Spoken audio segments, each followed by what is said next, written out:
São Paulo fechando 2 negócios com o dono de SAF, Gabriel. Que papo é esse? Vamos comentar aí sobre isso. Tem ótimas notícias aí. Vamos falar sobre patrocínio no São Paulo. Tem time aí de Portugal querendo comprar jogador do São Paulo. Vamos falar sobre isso e várias outras notícias do Tricolor. Certo, rapaziada? Domingão aí horroroso sem futebol, né, cara? Como é horrível a data FIFA. Um negocinho insuportável de chato, né, cara? Fã de data FIFA, olha aí. Jamal Lewis não vai ficar à disposição do São Paulo para o jogo contra o Vasco, rapaziada. Olha aí, convocado pela Irlanda do Norte, Jamal Lewis fará o último jogo pelo seu país na terça-feira, no dia 15, contra a Bulgária.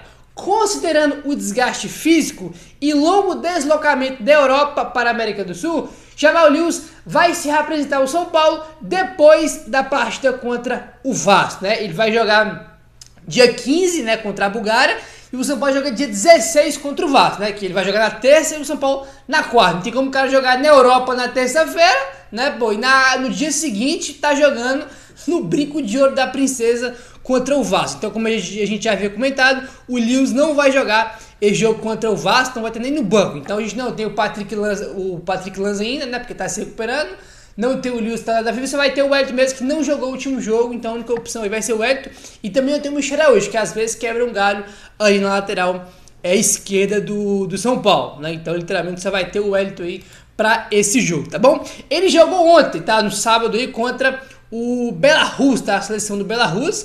Ele jogou 67 minutos pela Irlanda do Norte, o Jamal Lewis, e tava olhando aqui no SofaScore, né, que é o aplicativo aí de estatística, bons números, teve uma boa nota lá, parece que ele jogou bem, né, falando estatisticamente, óbvio que os números não falam tudo, mas vindo nas estatísticas ali, cara, ele teve uma nota de 7.1, né, então parece ter feito um bom jogo. Inclusive a ESPN, né, fez até um vídeo, né, um corte nas redes sociais, que ele quase fez um gol, inclusive, né, que o goleiro fez a defesa aí, né? Enfim, o Jamal Lewis, que a gente tá comentando sobre ele, é um jogador aí que vem jogando pouco, né? O recorte dele no São Paulo ainda é muito pequeno. E falar em recorte pequeno, todos os jogadores do São Paulo que chegaram agora no meio do ano, nessa final do meio do ano, jogaram muito pouco, né? E olha aí, Juan Tressoldi vê concorrência alta e acumula baixa minutagem na zaga do São Paulo. O São Paulo reforçou o seu elenco com 4 novos jogadores na última janela. Entre os contratados esteve o zagueiro Juan Tressoldi. No entanto, o defensor tem dificuldades para assumir um posto entre os 11 titulares da equipe. Até o momento, o Juan Tressoldi disputou apenas 2 partidas com a camisa do São Paulo, contra o Cruzeiro e contra o Internacional de Porto Alegre. Cara, isso é curioso porque a gente tá comentando com vocês já aqui alguns vídeos, né? Pô, o Santiago Lomo jogou só contra o Cruzeiro, né? O Marcos Antônio nos últimos 3 jogos nem entrou. O Jamal Lewis também jogou muito pouco, também, muito baixa minutagem. E o Juan Tressoldi também é mais um, né, cara, que chegou na janela do meio do ano e que joga muito pouco. Ele parece ser bom, né? Ele jogou bem contra o Cruzeiro, contra o Inter, cara. Basicamente ninguém foi bem. Então vamos 3x1, começando muito bem, depois a gente foi atropelado por 3x1 pro Inter. Mas parece ser bom zagueiro, o Juan Tressoldi. Aí, mas o que fica, né, cara, no São Paulo, né, você pega todos os jogadores que chegaram agora, é que os caras jogam muito pouco. Aí tu vê o São Paulo, o time do São Paulo, vários jogadores de times titulares mal, né, e o Zubedi não tira, continua insistindo nos caras, insistindo, e não dá oportunidade para outros jogadores, ou não dá mais oportunidade para outros jogadores aí.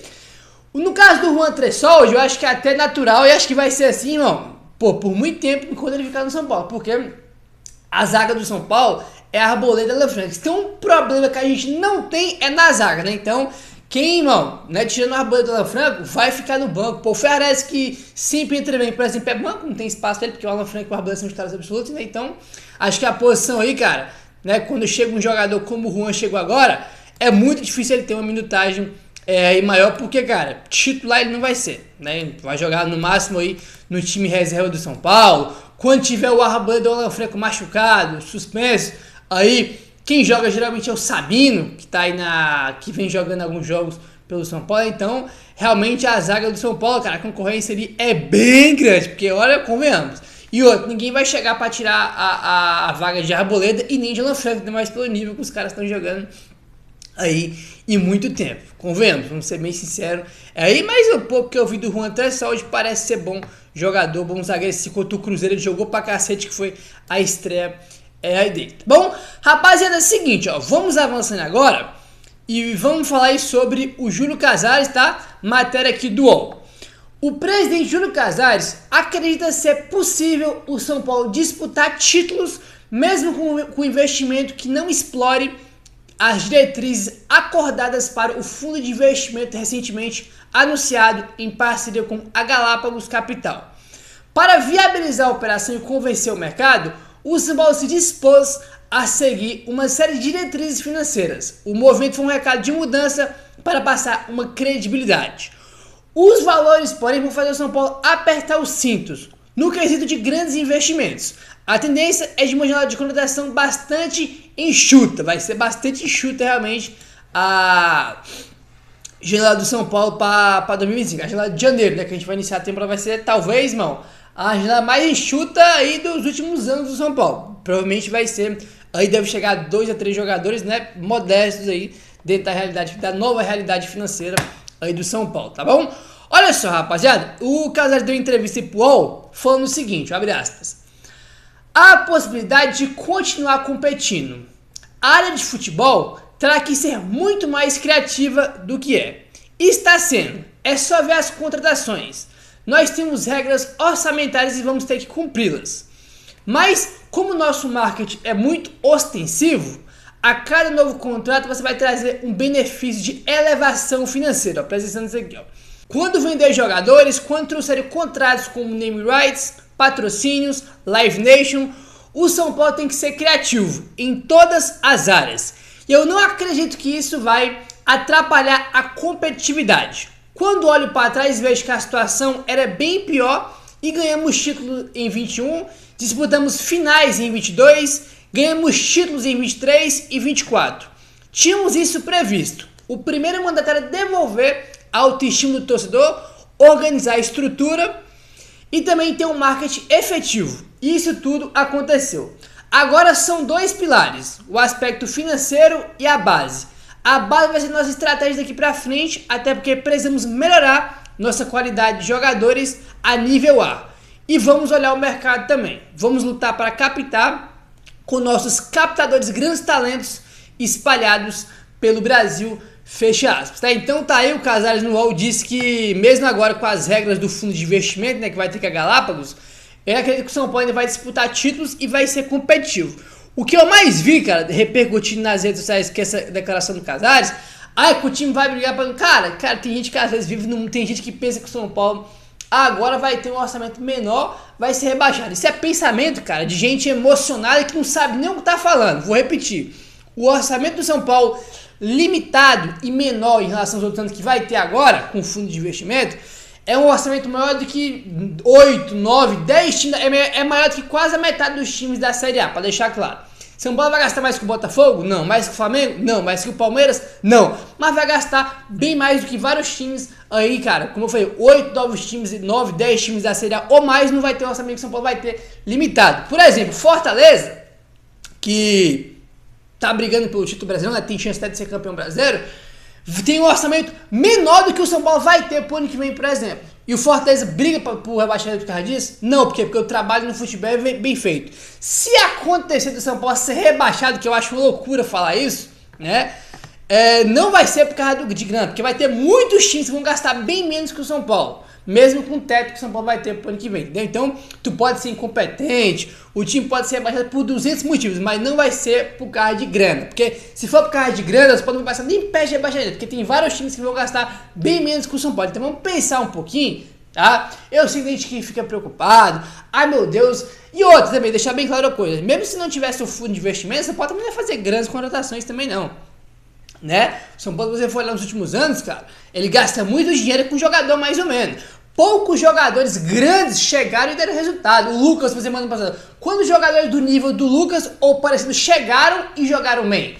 Todos teve um entre a. O Ramos jogou porra nenhuma, deixou prejuízo. O Daniel Alves, então, não preciso nem falar, né? Mesmo que não tivesse o fundo, o São Paulo também não ia fazer grandes contratações também não, entendeu? Então é melhor você ter um limite de gasto com fundo de investimento e com perspectiva lá na frente de diminuir a dívida e voltar a ser competitivo. E outra, deixa eu falar uma coisa que é bem clara, que as pessoas não entendem.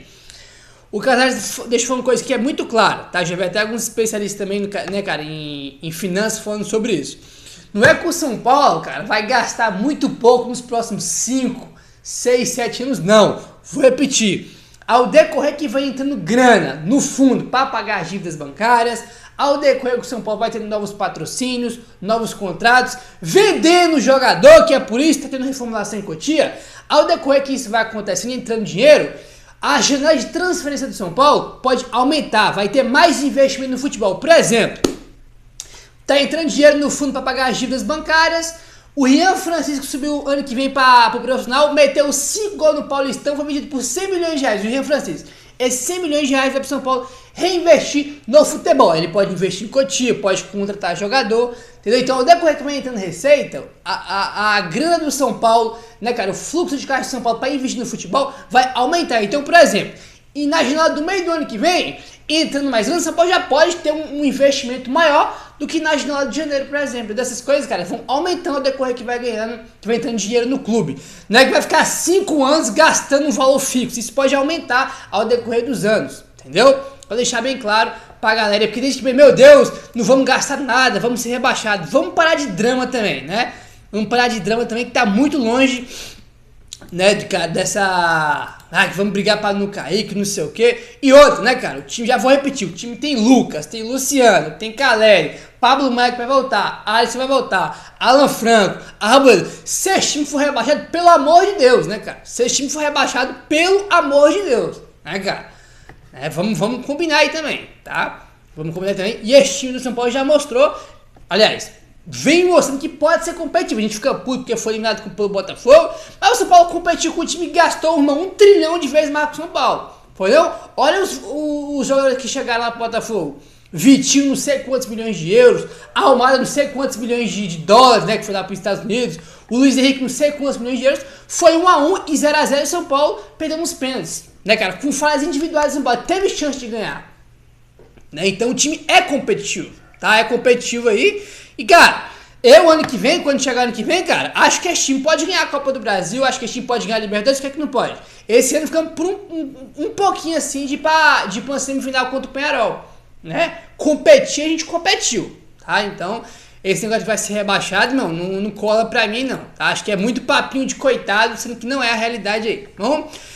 Informação do Rafael Emiliano aí, rapaziada, olha só. Em baixa com o Zubeldia, Moreira voltou a ser alvo de sondagens do Porto de Portugal. Lembrando que, né, teve informação alguns meses atrás, na janela do meio do ano, que o Porto estava interessado no Moreira e que o São Paulo tentou colocar o Wendel, lateral esquerdo deles, né, brasileiro, todo mundo conhece, no negócio com o Moreira. Acabou que não deu negócio. O São Paulo tinha até acertado com o Porto a vinda dele, mas o Wendel e a família dele de última hora preferiram ficar, né, cara, morando lá em Portugal e não quiseram vir pro Brasil aí agora. E o Porto é um time que está interessado já no Moreira já há algum tempo. E voltou, né, cara? Recebeu novas sondagens aí do Porto. Evidentemente, como o Porto tem interesse no jogador, pode querer, opa, o cara tá em baixa lá, não tá jogando, talvez a gente pode conseguir negociar o jogador, comprar o jogador por um valor mais barato, porque ele tá desvalorizado, porque ele não joga, né? Então isso aí pode ser uma questão também que favorece aí o Porto que tá interessado no jogador. Cara, o Moreira é um negócio assim muito bizarro, né? Tivemos a informação nessa semana de que o UOL trouxe de que o Zubeldia ficou irritado, né, cara? Depois de que ele saiu daquele jogo contra o Cruzeiro, que ele pediu para substituir, alegando que tinha se machucado. Chegou no dia seguinte, não teve lesão. E meio que o Zubeldia perdeu a confiança no Moreira depois daquele episódio, né, cara? Como se fosse um migué dele naquele jogo contra o Cruzeiro. E isso fez com que ele ganhasse cada vez menos oportunidade e perdesse muito espaço com o Zubeldia, né, cara? Ele tem 11 jogos no ano, Moreira. E ele não tá machucado já há algum tempo, tá? Há algum tempo ele tá machucado e não joga por opção, né? Joga o Igor Vinícius, joga o Rafinha, joga o Ferrarese, mas não joga o Moreira, né? Ele jogou contra o Palmeiras no Allianz Parque, né? E depois não me lembro se ele jogou outro jogo aí não, mas enfim, é uma pena, né? Informação aí do blog do São Paulo, rapaziada. Olha aí, o São Bernardo saiu de um time em queda e sem expressão para uma equipe forte disputando o Paulistão com tudo, querendo ir para a Série B e visando investir cada vez mais no futebol. O Roberto Graziano, dono da Magnum, comprou 100% do São Bernardo junto ao antigo dono. E tudo começou a acontecer para o time do ABC. Beleza, mas o que tem a ver com o São Paulo? Olha aí, o grupo, tá, que é da Magnum aí, né, cara, que é o Roberto Graziano, que é dono aí da Magnum. O grupo da Magnum quer investir e se aproximar do São Paulo. Inicialmente em projetos de parceria com a Magnum Bank, que vai ser lançado em janeiro de 2025. Além disso, o grupo pode entrar na manga do São Paulo em uma negociação de patrocínio que já acontece há algum tempo. Então tá aí, rapaz, tá aí a informação do blog do São Paulo, tá? O Roberto Graziano, dono aí da Magnum e dono da SAF do São Bernardo, aí né, tem já conversa, é muito próximo do São Paulo e pode ter duas parcerias aí. Um é a Magnum Bank, que isso aí já é um negócio que tá mais avançado, que o São Paulo deve ter a Magnum Bank, né, cara, já em janeiro, que deve ser lançado em 2025, aí para substituir a SPFC Bank, né? E o primeiro parceria já um pouco mais avançada é o Magnum Bank. E o segundo que tem conversas também para um patrocínio, tá? Então a Magnum pode aparecer aí na manga da camisa do São Paulo como patrocinador, tá? O Roberto Graziano aí tá cada vez mais próximo do São Paulo, interessado em parcerias, em patrocínio. Inclusive o São Paulo jogou, né, na quinta-feira ou foi na sexta, um jogo treino com o São Bernardo, né? Porque eles são bem próximos.